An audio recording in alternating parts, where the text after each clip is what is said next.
Hi hello എല്ലാവർക്കും നമസ്കാരം. Tips or happy ലൈഫിൻ്റെ പുതിയൊരു വീഡിയോയിലേക്ക് സ്വാഗതം. അപ്പോൾ ഇന്ന് നമുക്ക് വന്നിട്ടുള്ളൊരു ക്വസ്റ്റിനെ ബേസ് ചെയ്തിട്ടാണ് കേട്ടോ വീഡിയോ. അതായത് ചർമ്മത്തിലെ ചുളിവുകൾ തടയാനായിട്ട് എന്ത് ചെയ്യണമെന്ന്. ബേസിക്കായിട്ട് ഞാൻ പറഞ്ഞു കൊടുത്തൊരു കാര്യം എന്ന് പറയുന്നത് ഓയിൽ മസാജ് ഡെയിലി ചെയ്യുക എന്നുള്ളതാണ്. അപ്പോൾ അതുപോലെ തന്നെ നമുക്ക് ചെയ്യാൻ പറ്റിയിട്ടുള്ള നല്ലൊരു ഫേസ് പാക്കാണ് നമ്മൾ ഇന്ന് കാണിക്കാൻ പോകുന്നത് കേട്ടോ. നമ്മുടെ ചർമ്മം ഉള്ളിൽ നിന്ന് തന്നെ ഈർപ്പമുള്ളതായിരിക്കാനായിട്ട് ദിവസവും 8 ഗ്ലാസ് വെള്ളമെങ്കിലും കുറഞ്ഞത് കുടിക്കാനായിട്ട് ശ്രദ്ധിക്കുക. അതേപോലെ തന്നെ ആഹാരത്തിൽ വൈറ്റമിൻ സി, ഇ എന്നിവ അടങ്ങിയ പഴങ്ങളും പച്ചക്കറികളും ഉൾപ്പെടുത്തുക. ഇത് നമ്മുടെ സ്കിന്നിലെ ചുളിവുകളൊക്കെ കുറയ്ക്കാനായിട്ട് സഹായിക്കുന്ന ഒരു കാര്യമാണ്. അപ്പം ഞാനിവിടെ കുറച്ചധികം ശംഖുപുഷ്പത്തിൻ്റെ പൂവ് എടുത്തിട്ടുണ്ട്. നമ്മുടെ കയ്യിലുള്ളതുപോലെ ശംഖുപുഷ്പത്തിൻ്റെ പൂവ് എടുക്കുക. ശംഖുപുഷ്പം ഇതേവരെ വെച്ച് പിടിപ്പിച്ചിട്ടില്ലെങ്കിൽ എന്താണെങ്കിലും വെച്ച് പിടിപ്പിക്കാൻ നോക്കണം കേട്ടോ. നമുക്ക് ഇത് വെള്ളം തിളപ്പിച്ച് കുടിക്കാനും നല്ലതാണ് കേട്ടോ. ഒരു 3-4 ശംഖുപുഷ്പത്തിൻ്റെ പൂവെടുത്ത് കഴുകി 2 ഗ്ലാസ് വെള്ളത്തിലിട്ട് തിളപ്പിച്ചൊക്കെ നമുക്ക് കുടിക്കാവുന്നതാണ്. അപ്പോൾ ഇപ്പം നമ്മൾ കുറച്ച് ശംഖുപുഷ്പത്തിൻ്റെ പൂവും പിന്നെ ഒരു പീസ് കറ്റാർവാഴയുമാണ് എടുത്തിരിക്കുന്നത്. ശംഖുപുഷ്പം ഫ്രഷ് ആയിട്ടുള്ളതോ അല്ലെങ്കിൽ ഉണങ്ങിയതോ എടുക്കാം. ശംഖുപുഷ്പത്തിൽ ധാരാളം ആൻറ്റി ഓക്സിഡൻറ്റുകളുണ്ട്. അത് ചർമ്മത്തിലെ പാടുകളൊക്കെ കുറയ്ക്കാനായിട്ടും നല്ലൊരു തിളക്കം കിട്ടാനും ഒക്കെ സഹായിക്കുന്ന ഒരു കാര്യമാണ്. ചർമ്മത്തിൻ്റെ ഇലാസ്റ്റികത വർദ്ധിപ്പിക്കാനായിട്ട് കറ്റാർവാഴ വളരെ നല്ലതാണ്. അത് ചുളിവുകൾ കുറയ്ക്കാനായിട്ട് സഹായിക്കുന്ന ഒരു കാര്യമാണ്. അതുകൊണ്ട് തന്നെ കറ്റാർവാഴ ചുളിവുകളുള്ള ചർമ്മക്കാർക്കൊക്കെ ഡെയിലി ഉപയോഗിക്കാൻ പറ്റിയിട്ടുള്ളതാണ് കേട്ടോ.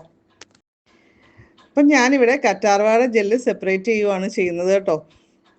നമ്മുടെ വീട്ടിൽ ഈ കറ്റാർവാഴയും അതേപോലെ തന്നെ ശംഖുപുഷ്പവും വെച്ച് പിടിപ്പിക്കേണ്ട 2 പ്രധാനപ്പെട്ട ഔഷധ സസ്യങ്ങൾ തന്നെയാണ്. അപ്പോൾ ഈ കറ്റാർവാഴ ജെല്ല് നമ്മൾ മാറ്റി വയ്ക്കുക. ബാക്കിയുള്ള പൂക്കളുണ്ടല്ലോ, പൂക്കൾ കുറച്ച് വെള്ളത്തിലിട്ട് ഒന്ന് തിളപ്പിച്ചെടുക്കുകയാണ് വേണ്ടി. ലേശം വെള്ളം മാത്രമേ ഒഴിച്ചിട്ടുള്ളൂ കേട്ടോ.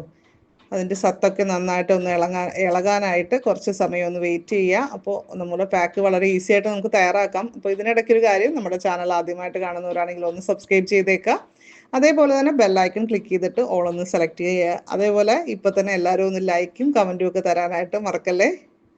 നമ്മൾ ഈ ശംഖുപുഷ്പം ചേർത്തിരിക്കുന്നത് എന്തിനാണെന്ന് വെച്ചാൽ ഇത് ചർമ്മത്തിൻ്റെ തിളക്കം വർദ്ധിപ്പിക്കാനും അതേപോലെ തന്നെ ഏജിങ് പ്രോസസ്സിനെ സ്ലോ ചെയ്യിപ്പിക്കാനും സഹായിക്കുന്നുണ്ട്. അതുപോലെ തന്നെ ഇലാസ്റ്റികത വർദ്ധിപ്പിക്കാൻ സഹായിക്കുന്നുണ്ട്. അപ്പോൾ ചർമ്മം ഇടിഞ്ഞു തൂങ്ങുന്ന അവസ്ഥ അതൊക്കെ നമുക്ക് കുറയ്ക്കാനായിട്ട് സാധിക്കും. അപ്പോൾ അത് ഞാനിവിടെ കറ്റാർവാഴ മിക്സിയിൽ അടിച്ചെടുത്തിട്ടുണ്ട്, ജ്യൂസ് ആക്കിയിട്ടുണ്ട്. അതിലേക്ക് നമ്മൾ ശംഖുപുഷ്പത്തിൻ്റെ ജ്യൂസ് കൂടി ചേർത്ത് കൊടുക്കുകയാണ് ചെയ്തത്. അത് വേവിച്ചെടുത്തിട്ട് അരിച്ചെടുത്തതാണ് കേട്ടോ. അപ്പോൾ ഇത് നന്നായിട്ട് മിക്സ് ചെയ്തെടുക്കുക. ഇത് നമുക്ക് ഫ്രിഡ്ജിൽ സൂക്ഷിച്ച് വയ്ക്കാം. കുറച്ച് ദിവസങ്ങളൊക്കെ നമുക്ക് സൂക്ഷിച്ച് വെച്ച് ഫേസ് പാക്ക് ഉണ്ടാക്കാനൊക്കെ ഉപയോഗിക്കാം.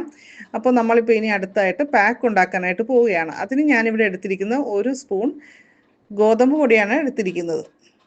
അതിലേക്ക് നമ്മുടെ ഈ ഒരു ജ്യൂസ് ചേർത്ത് കൊടുക്കുകയാണ്. ആവശ്യത്തിന് ചേർത്ത് കൊടുത്ത് നന്നായിട്ടൊന്ന് മിക്സ് ചെയ്തെടുക്കാനാണ് പോകുന്നത്. അപ്പോൾ ഈ ഒരു പാക്ക് നമ്മുടെ മുഖക്കുരു മാറാനൊക്കെ നല്ലതാണ് കേട്ടോ. മുഖക്കുരു, ബ്ലാക്ക് ഹെഡ്സ് ഇതൊക്കെ മാറാനായിട്ട് നല്ലതാണ്. ഇതിൽ ആൻറ്റി ബാക്ടീരിയൽ ഗുണങ്ങളൊക്കെ ഉള്ളത് കൊണ്ടാണ്. അതേപോലെ തന്നെ ചർമ്മത്തിലുള്ള വീക്കം കുറയ്ക്കാനായിട്ട് സഹായിക്കും. വെയിലേറ്റുണ്ടാകുന്ന കരുവാളിപ്പ് അകറ്റാനായിട്ടും ചർമ്മത്തിന് നല്ലൊരു കുളിർമ ലഭിക്കാനും സഹായിക്കും. ഈ ചൂടുകാലത്തൊക്കെ നല്ലൊരു ബെസ്റ്റായിട്ടുള്ളൊരു പാക്കാണ് കേട്ടോ. പ്രായമാകുന്നതിൻ്റെ ലക്ഷണങ്ങളായിട്ടുള്ള പാടുകൾ ഉണ്ടാകുന്ന അവസ്ഥ, അതേപോലെ തന്നെ ചുളിവുകളൊക്കെ മാറ്റാനായിട്ട് നല്ലതാണ്.